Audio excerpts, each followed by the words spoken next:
going to stop sharing and hand over to Penny.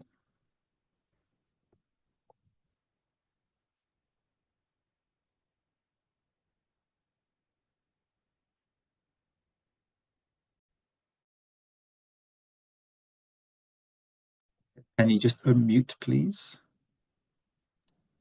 Can everybody see that slide now? Yes. Yeah. Excellent.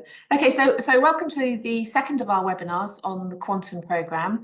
The first one we gave back in May in 2024, and we gave you an overview of the whole of the programme, where we are quantifying the nutrient enrichment, pathogenic and ecotoxicological impacts of livestock farming on UK rivers. And we have a very large team, and I'm pleased to report that since May, we've now managed to complete all the recruitment to our team. And in addition to the partners who are listed across the bottom, and the collaborating organisations who are listed across the top, we have a whole range of stakeholder organisations, far more than are actually shown here now, who are engaged with the project. And we are now collaborating with JBA Consulting on the work we're doing on the modelling on this project. So we've got a lot of stakeholder interest with the programme. So the whole programme is shaped like this. We start on the bottom left. So we have the WP1. So that is where we are defining the chemical microbial character of different livestock excreta over here. So just grab a pen over here. Then we have work package 2, which is investigating how the livestock excreta that are produced and distributed in the environment make their way into streams. So that's the flow pathways, and together those are tackling theme 1 of our project, which is exploring how climate and catchment changes affect the sources and processes by which these pollutants enter, mix and are transported through river systems. Then we have 2 more project areas, work packages 3 and 4, where we're tracking the ecotoxicological impacts and then the nutrient enrichment impacts of the livestock excreta on freshwater biota. So together we're trying to work out what the impact of that material is when it actually arrives in a watercourse. And in work package 5, we're adjusting theme 3, where we are developing pan-UK advice on livestock as a driver of changing quality in UK rivers. And that will be where we will be delivering upscaled information that we believe will be of use to stakeholders, policymakers, practitioners, and other academics in terms of understanding the role of livestock in driving declining river water quality, both now and hopefully with mitigations, driving an improvement in the future. So today we're not going to talk about the whole thing because we've done so much work since May that it would be impossible for us to give you any depth of information. So we're actually just going to focus on work package 1, which is the one that is most complete. So I'm going to hand over now to my colleague, Anna Castro-Castellon, who is the postdoc who's been leading the sampling campaign and the nutrient and work on this part of the project. So I'm going to hand control over. There you go, Anna. Okay, thank you, Penny. Can you hear me? Yep. So we want to answer the following research questions. What is the chemical and pathogen composition of livestock excreta of different type? And how does the composition of the livestock derived organic matter pool vary according to production system and management? We collected representative samples from beef, dairy, and sheep farms following the RB 209 guidelines in 2 seasons, from October 23 to September 24, winter and summer. We sent samples to NRM, a UCAS accredited laboratory, for analysis to allow comparison with other UK sites. Samples were analyzed to determine nutrient profile and organic matter composition, ecotoxins, and pathogens. Targets identified in work package 1 have been used as targets for our work package 2 to 4 experiments.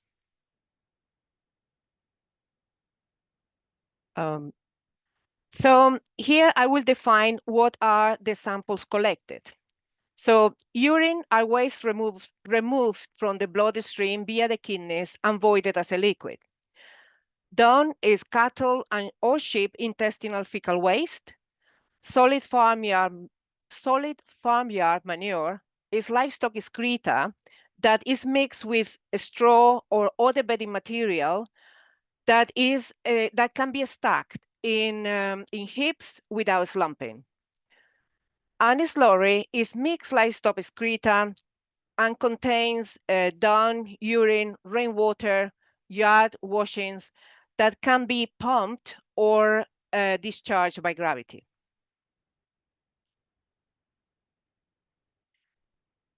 This slide illustrates an excreta management pathway in cattle, beef and dairy farms, and sheep farms. The animals produce fresh excreta, urine and dung, that can be stored as farmyard manure or slurry, and then before being eventually applied onto the fields as fertilizers. We have collected samples across university farms from Bangor University, Aberystwyth, Harper Adams, and Bristol University, and also from research platforms, Northwick, and the local farm in Wookey Hall. I would like to mention that farmyard manure and slurry represent a per farm composite sample, whilst dung and urine samples represent instantaneous excreta events and that constitute a composite sample from at least 9 animals, but we collected up to 47 in other occasions. Work Package 1 findings will be upscaled to a per farm or per catchment profile in our Work Package 5 later in the project. Solid excreta and slurry sample analysis were conducted by NRM Kaywood. So in this slide, we can see that the bar plots, the dark columns represent winter, whilst the lighter color represents summer. And so we represent the total nitrogen in milligrams expressed as milligrams per kilogram, and phosphorus as phosphate pentoxide as milligrams per kilogram. What we notice here is that the slurry nutrient content is markedly lower than in farmyard manure or dung for total nitrogen and phosphorus. Across total nitrogen across livestock, across the seasons, and the livestock types is quite similar. However, the P content is higher in dung and is the highest in the summer for the sheep dung. NRM Kaywood, we send samples, as I mentioned, to NRM Kaywood for to allow comparison for other UK sites under the RB 209. Here we're comparing our quantum slurry samples, the nutrient content of slurry samples, and percentage of dry solids to ranges observed nationally using NRM Kaywood databases. We can see on the left graph, we have plotted the total nitrogen expressed as kilograms per cubic meter. The green rhomboid, the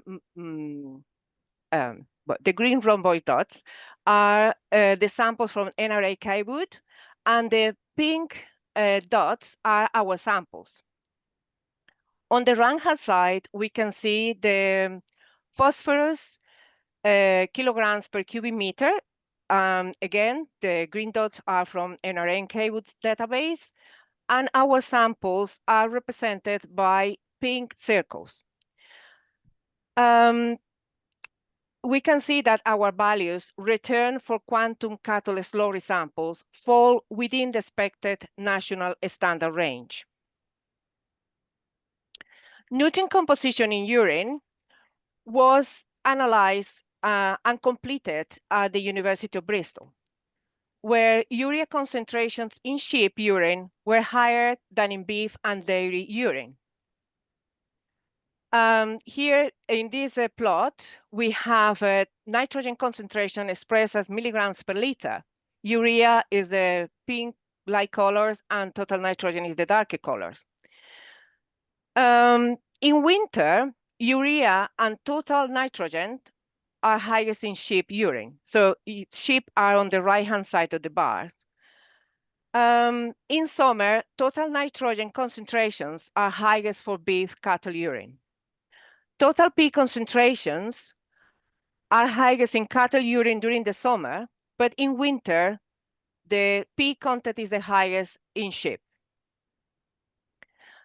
On this table, we can see the output produced of urine by in liters per day per animal, and the produced by dung, the dung produced in kilograms per daily per animal.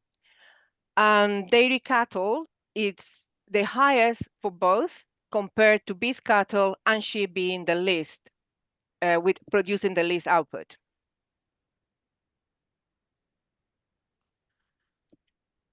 In these box plots, we can see the between excreta and between livestock type trends that can be seen clearly if we look at the winter samples. Livestock excreta is a variable nutrient source in catchment with freshwater pollution risks that shifts according to livestock type, season, and excreta characteristics. Such differences have implications for manure management and environmental impact. Nutrient deposition by grazing livestock also varies in space and time. This equation for nutrient deposition provides a framework for understanding the factors that contribute to the impact of cattle on the riparian ecosystems, where residence time reflects how long cattle remain in a location. Excretion frequency captures how often an average cow can produce urine and dung, although this is influenced by physiological factors like the diet and the water intake, but also varies by location in terms of field versus barn and water courses. The output per excretion event usually varies with breed, body size, but also the health of the animal. And the nutrient concentration in excreta is ultimately going to be strongly related to the type of feed, but also the balance between grazed versus supplemental feed. It's important to mention that researchers have estimated that cattle near or in watercourses increase the frequency in urination and defecation by 5 to 10%.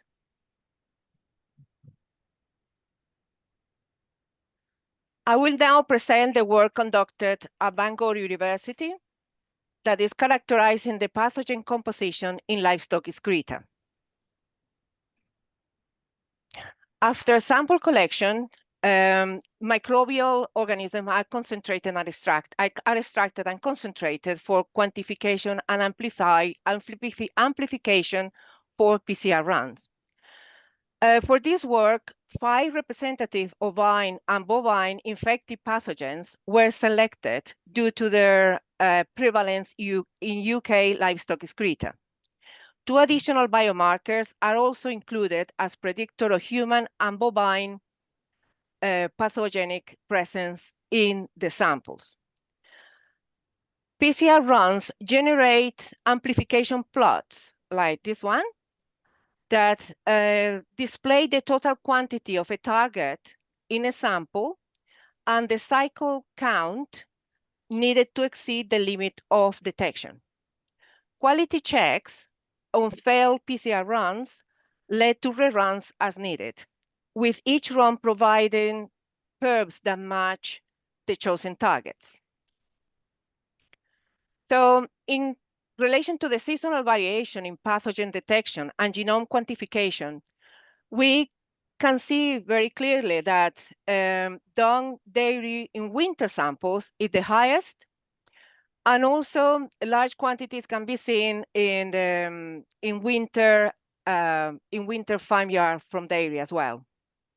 But overall, the trend seems to be that winter samples tend to hold the largest quantity of genocopies per gram. In this table, we can see that the cycle counts are the lowest when we have the largest quantities of genocopies, and where it is clear that the dairy winter is the highest for both dung and farmyard manure. In this slide, we want to show how E. coli presents a variable risk to freshwaters. And there is the amplification of the genocopies per gram, showing what we have said until now, that dairy and the dung samples seem to be the highest, but also with important elevated counts for farmyard manure. And dairy is again the highest in the summer, but the difference, the overall counts are 200 times lower than in winter. It is also high in winter sheep excreta with more than 5,300 genocopies per gram in dung, and in winter beef cattle farmyard manure with more than 1,300 genocopies per gram. With this, it is important to mention that such differences have implications for manure management, environmental impact, and potential pathogen load in agricultural systems. I will now hand over to Tolulope Lawrence for the University of Bath, who will present the emerging evidence on the ecotoxins in livestock excreta.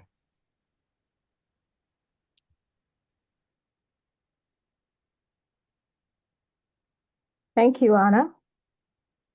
So I'll be talking about the propylene chemicals of concern, which are the ecotoxin in the livestock excreta.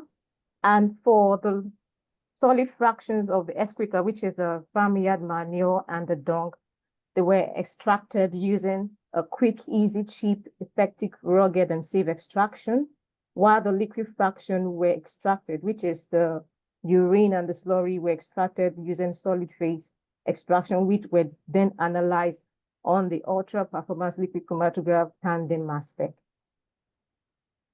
We profiled about 199 target compounds that includes antibiotics, pharmaceuticals, biomarkers, endocrine disruptors, hormones, fungicides, and antiparasitics, and we're able to qualitatively find about 32 in these classes of compounds. But for the purpose of this presentation, I'll be focusing on antibiotics and fungicides in the winter sampling campaign. Not all compounds were present above the limits of detection, and work is underway to quantify concentrations of the detected classes that are above the limit of detection. The next slide provides early examples of antibiotics and fungicides quantified in the winter excreta, except the one with two that are remaining to be analyzed in the suit, and the fully quantified database will be made available at the end of the program. We found about 8 out of 133 antibiotics and fungicides above the limits of detection.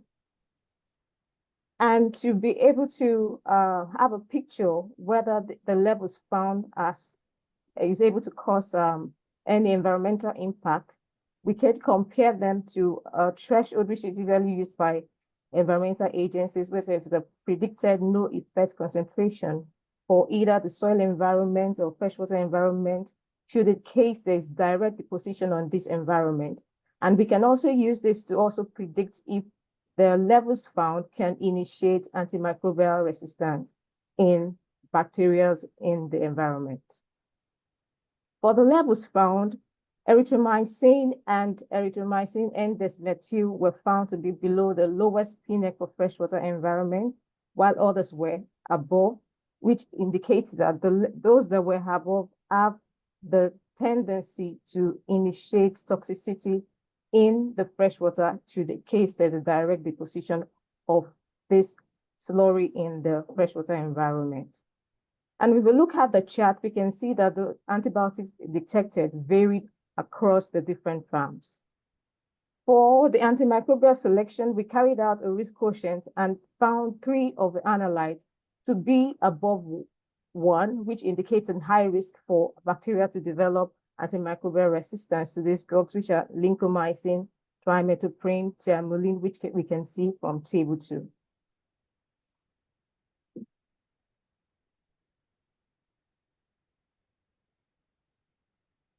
In the farmyard manual, we found protoconazole destule, which is a metabolite of protoconazole, which is a widely used fungicide in agriculture. And if we look at the chart, we found them in different units, which is the beef, dairy, and sheep of the same farm. And since protoconazole is not a veterinary drug, so its indication is pointing to the fact that probably the bedding used in this farm for the animals was pre-exposed to protoconazole before being used in the farm. In the dung, we found clarithromycin and its metabolite, clarithromycin N-desmethyl. And because clarithromycin is, if we look at the result, we can find more of the metabolites than the parent, which is an indication that the animals were able to actively metabolize clarithromycin to the metabolites. And when we compare the levels found in the farms to the PNEC for soil environment, they are quite low, which indicates it's not necessarily able to cause an immediate toxic effect to the soil microorganisms. In the urine, we found clarithromycin N-desmethyl, which is also the metabolite of clarithromycin, and the levels that were found in the different farms across the different livestock types was also below the lowest PNEC for freshwater environment, which also indicate that if there is direct deposition of the urine, in case we find the animals urinating in the river, the levels at which we detected can't initiate an immediate toxicity to the aquatic organism. The study so far quantified the number of target antibiotics and fungicide analytes above the limits in the unit of detection in the livestock excreta from the winter sampling campaign, with microlide, which is a class of compound which clarithromycin and its metabolites fall in, being prevalent. Although there was a slight variation in antibiotics detected in the different farms in the different excreta, clarithromycin N-desmethyl was seen in the excreta samples across most farms quantified. A wide range of antibiotics could be seen from the result in the slurry compared to the dung and urine, which is probably because the urine and the dung were a composite of instantaneous single excretion event from multiple animals, and their antibiotic may be low at the moment in which the collection was taken. The slurry is a mixture of dung, urine, and farm waste and other farm waste, which allows antibiotics to accumulate as more waste is added over time. Even if there's trace amount of these antibiotics in fresh excreta, they can build up in the slurry. Most of the detected antibiotics in the slurry were above the lowest PNEC for freshwater environment. These PNEC thresholds are not directly applicable because unless we have situations where there's direct deposition, we can't say that it is directly applicable because there are natural events that happen in the environment, such as degradation, metabolism by microorganisms, attenuation, dilution, when the excreta moves from the land to the water. However, if there should be a case of direct deposition of the slurry in the soil or in the river, there's tendency from the result for bacteria to develop antimicrobial resistance. And while direct watering of livestock in streams or overspraying of slurry or fields may also impact the toxicity of aquatic organisms in the freshwater environment. More characterization of other chemicals of concerns across the different livestock farms from both the winter, for those that are yet to be done, and the summer campaign is underway. Result from this work will allow impact of season and excreta type on these ecotoxins pool composition in livestock excreta to be evaluated. Thank you. I'll hand over to Penny.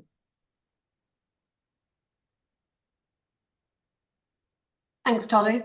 So we're just going to summarise the key findings from work package 1 so far. And I am not able to move the slide forward. Let me see if I can try that again.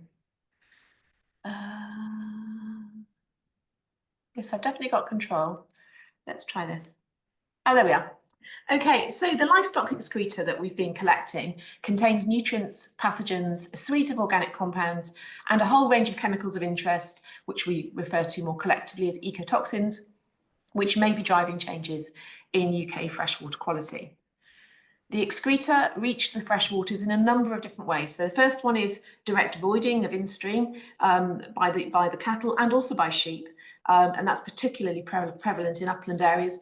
And the only risk reduction we get between the raw signal in the excreta and the stream, then in the exposure to the organisms, is by dilution by the stream volume. So that's probably our riskiest pathway. Then we have surface runoff, or what's often called incidental losses, after a sudden intense rainfall event, when we've had slurry amendments or muck spreading, or direct voiding of dung and urine onto the pastures. And there, again, we've got relatively little opportunity to attenuate the loading that arrives on the watercourse, depending on the intensity of the event. So if we get overland flow, then we've got a very significant risk of this material arriving in the watercourse relatively unchanged. Obviously, if we can get that material to move through the soils and we have subsurface flow pathways under those same conditions, we've got a much greater chance that the risk will be attenuated, that those compounds that we're looking at will either be trapped or they will be processed into other chemical forms, which may or may not themselves be toxic to aquatic organisms. So what we're really wanting to do with any kind of policy measures is to make sure that we get to the point where we have the least amount of this material going into the system in the first place. We need to think about pharmaceutical treatments that are being used on farms, and we need to promote the subsurface flow pathway as the dominant access point between land and water.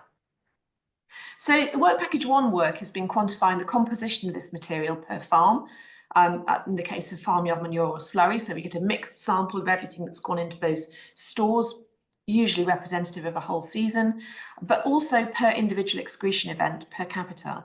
And so where we've got dung and urine data, as Tolu has presented, individual events may not deliver a loading that is enough in itself from a single animal to generate an ecotoxicological impact or a nutrient enrichment impact. But if you scale that up to the number of animals on the farm and the multiple excretion events per day, per week, per month, or per year, before it arrives in the water body, then you start to realise the realised risk of the combined fluxes from all of the animals on the farm rather than from a single one. And what we have noticed in our work is that this pattern varies in space. It varies between our 6 UK farms. It varies over time between autumn, winter and spring, summer. So we know that this risk is spatially and temporally variable. So our key findings to date are that there is seasonal, between excreta type and between livestock type variation in composition, giving this potentially variable risk to freshwaters in space and time. And we're currently using these contaminant profiles from work package 1 to explore what the nutrient enrichment effects are. That's in work packages 2, 4 and 5, the pathogen loading effects in work packages 2 and 5, and the ecotoxicological impacts in work packages 3 and 5 of these livestock excreta on freshwater ecosystems at the farm, catchment and national scale. Now I'm going to share a slightly frightening slide at the end. This is very detailed and I've simply put it in there if you're interested in seeing how the programme is progressing across the other work packages. So you'll be able to go away and read this at your leisure. But if you just focus on the bars, you can see that our work on work package 1 is nearing completion now. Our work on the work package 2 field slurry amendments and soil column experiments that are going on at Bangor and down in Somerset, that's around about 70% complete now, and we expect to complete the experimental work by the end of April of this year, with sample analyses completed by the end of the summer. In work package 3, the ecotoxicology experiments are all planned, and we're in the business of putting those out now. They're going to run alongside the work package 2 experiments in the field, and also will be running in the laboratories at Exeter. The work package 4 isotope experiments, we've completed the first of those in November, and we're about to repeat it in May of this year, and that will then be complete with analyses completed by Christmas. And we've just started our work on the simulation modelling to try to bring the various strands of data together. And the final activity is our tier 2 sampling. We'll be going out to 60 other sites around the UK, sheep or beef or dairy, so single-use catchments, collecting samples of the sediments of the water in each one of those, and then bringing them back to see whether the things that we've identified in work package 1 and work package 2 are present in those samples as well, and therefore that there are generic risks associated with particular types of farm practice or excreta management across the UK landscape. So I'll leave it there, and we can take any questions. Thanks so much, team.